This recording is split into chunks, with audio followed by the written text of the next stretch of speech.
कराची और हैदराबाद के बल्दियाती इंतखाबात 15 जनवरी को ही होंगे। इलेक्शन कमीशन ने सिंध हुकूमत की दरखास्त मुस्तरद कर दी।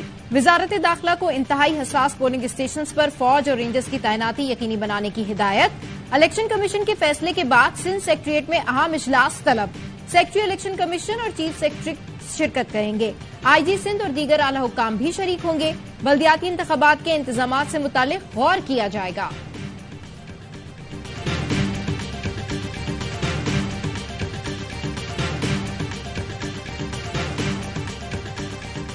ये नोटिफिकेशन निकालने का और उसको वापस लेने का इख्तियार हुकूमत सिंध का है। हसास पोलिंग पे रेंजर्स और फौज को मुकर्रर किया जाए।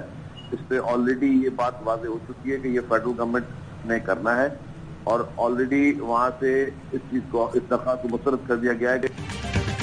सिंध हुकूमत ने आईन और कानून के तहत इख्तियार को इस्तेमाल किया। सिंध हुकूमत के पास हल्का बंदियों का नोटिफिकेशन जारी करने और वापस लेने का इख्तियार है।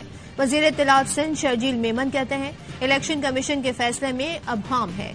तहरीरी फैसला आया तो मामला देखेंगे। सिंध हुकूमत ने मुशावरती इजलास बुला लिया।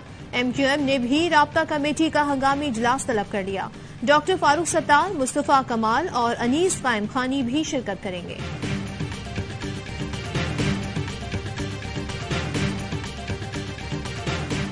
खैर मकदम करता हूँ और बहुत वाइड फैसला है और हमारा मुतालबा भी यही था। उल्टे भी लटक जाएं तो भी इलेक्शन कमीशन को भी इलेक्शन वक्त पे कराने चाहिए ताकि कि अवाम की भी कामयाबी है, हैदराबाद के अवाम की कामयाबी हो। ये भी इलेक्शन कमीशन प्लीज हमें बता दे कि इलेक्शन कमीशन इस इलेक्शन को किस तरह सिक्योर करेगा, बैलेट पेपर को, वोटर को।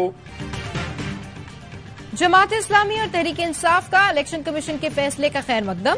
हाफिज नईमुर रहमान कहते हैं एक तरफ कराची के अवाम और दूसरी तरफ माफियाज हैं। ये ऑर्डिनेंस लेकर आए तो अदालतों और सड़कों पर उनका मुकाबला करेंगे। PTI रहनुमा अली जैदी बोले इलेक्शन कमीशन के फैसले को सराहते हैं। इलेक्शन कमीशन ये भी बता दे कि वो कराची और हैदराबाद के बल्दियाती इंतखाबात को कैसे महफूज बनाएगा। फवाद चौधरी का कहना है PDM अगर इलेक्शन नहीं लड़ सकती तो सियासत छोड़कर कोई और काम करे।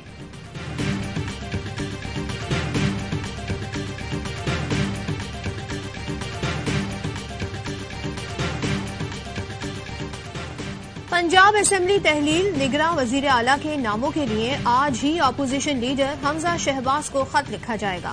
खैबर पख्तूनख्वा असेंबली की मुस्तकबिल का फैसला भी आज होगा। वजीर आला महमूद खान जमान पार्क में इमरान खान से मुलाकात करेंगे। चेयरमैन PTI सीनियर पार्टी रहनुमाओं से भी मिलेंगे। कौमी असेंबली से इस्तीफों की हिकमत अमली पर हतमी मुशावरत करेंगे। चौधरी परवेज इलाही कहते हैं सौदागर नाकाम हुए, आईन कानून, हक और सच की फतह हुई। PTI और काफ लीग यकजान दो कालिब हैं।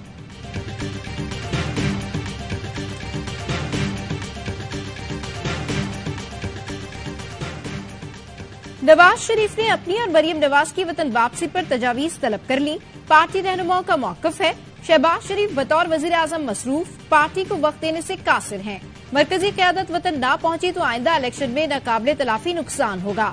वजीर आला के एतमाद पर भी क़यादत मुल्क में होती तो हालात मुख्तलिफ हो सकते थे।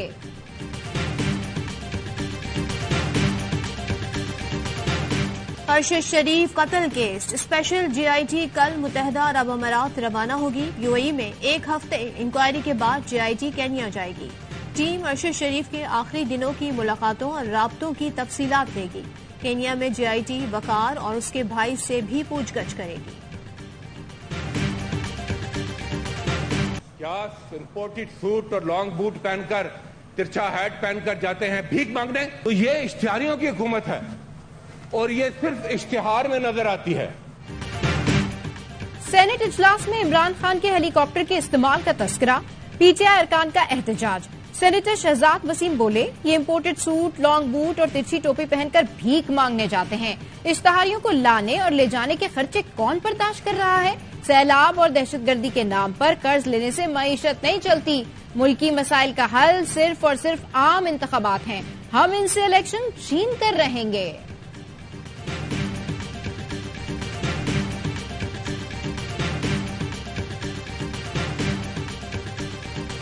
पाकिस्तान और मुत्तहदा अरब अमारात का सियासी, दिफाई, इक्तिसादी, तिजारती और सकाफती शोबों में ताउन बढ़ाने पर इत्तेफाक। स्ट्रेटेजिक शराकतदारी और ताउन मजीद मजबूत बनाने के लिए आज़म का इजहार।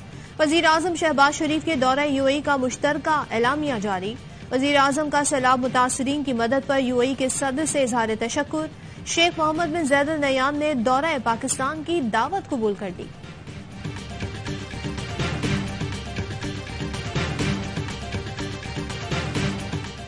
गवादर को हक दो तहरीक के सरबराह मौलाना हिदायतुर रहमान को अहाता अदालत से गिरफ्तार कर लिया गया। डीपीओ गवादर का कहना है मौलाना हिदायतुर रहमान के 2 साथी भी गिरफ्तार कर लिए गए। तीनों को थाने मुंतकिल कर दिया गया है।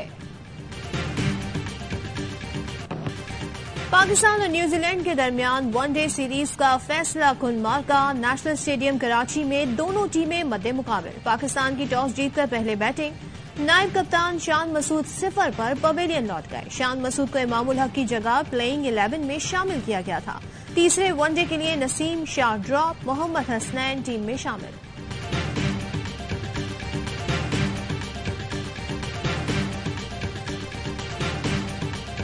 बाबर आजम की टेस्ट की कप्तानी खतरे में पड़ गई। होम सीजन में मायूस कुन कारकर्दगी पर बाबर आजम नई मैनेजमेंट के रडार पर आ गए। टीम की कारकर्दगी का तफसीली जायजा लेने का फैसला। बाबर आजम को सिर्फ एक फॉर्मेट की कप्तानी तक महदूद किया जा सकता है।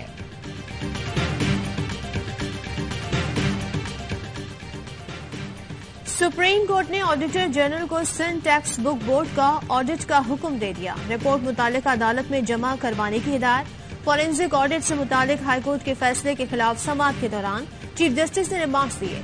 सूबा सिंध घोस्ट स्कूलों के नाम से मशहूर है। मुल्क की सबसे बड़ी कमजोरी यह है कि तालीम पर कोई तवज्जो नहीं देता।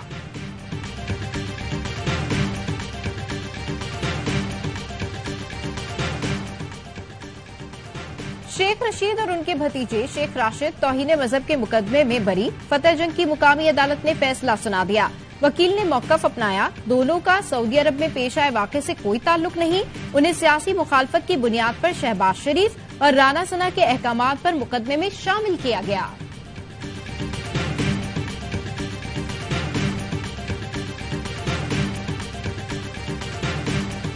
डीजी रेंजर्स सिंध का chambers of commerce and industries का दौरा। मेजर जनरल अजहर वकास का कहना था कराची मुल्क का माशी मरकज है। रेंजर्स और दीगर कानून नाफिज करने वाले इदारे जराइम पर काबू पाने के लिए मौसर इकदाम कर रहे हैं।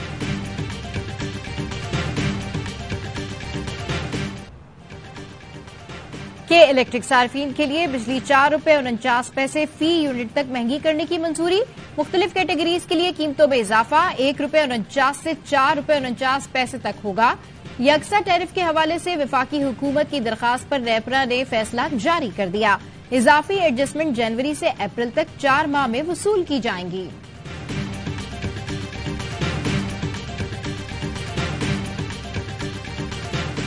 अननेसेसरी शोर पड़ा हुआ था कि जी गंदम शॉर्ट है, आटा नापैद हो रहा है, आटे की प्राइस जो है वो आसमान को छू रही है। हमारे पास गंदम के वाफर ज़खायर मौजूद हैं। ये सब्जेक्ट जो है ये सूबाई हुकूमत का है, वफाकी हुकूमत का इससे कोई लेना देना नहीं है। मुल्क भर में शहरी सस्ते आटे के लिए दरबदर। वफाकी वजीर बराए ग़िज़ाई तहफ़्फ़ुज़ तारिक बशीर चीमा कहते हैं गंदम और आटे की किल्लत का गैर जरूरी तौर पर शोर मचाया गया। वफाक ने सूबों को जरूरत के मुताबिक गंदम फराहम कर दी। गंदम सूबाई मामला है, सूबे बराह रास्त गंदम खरीदते हैं।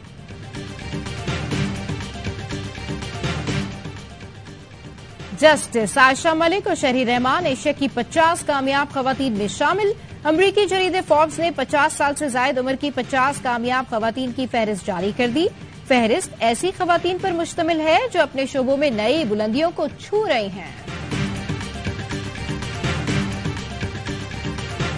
और मुल्क भर में सख्त सर्दी की लहर। काहान, नारान, शोगरान में 2 फीट बर्फबारी। नारान से आगे सयाहों का दाखिला बंद। शांगला में निजाम जिंदगी मुंजमद। जियारत में पारा -15, केलाक में -11, कोयटा में -8 और जोब में -5 तक गिर गया। बाग आजाद कश्मीर में कल से जारी बारिश और बर्फबारी का सिलसिला थम गया। सड़कों से बर्फ हटाने का काम जारी। सिंध के सयाहती मकाम गोरिक हिल पर पारा -6 रिकॉर्ड। ठंडी हवाओं से कराची वालों के भी दांत बचने लगे।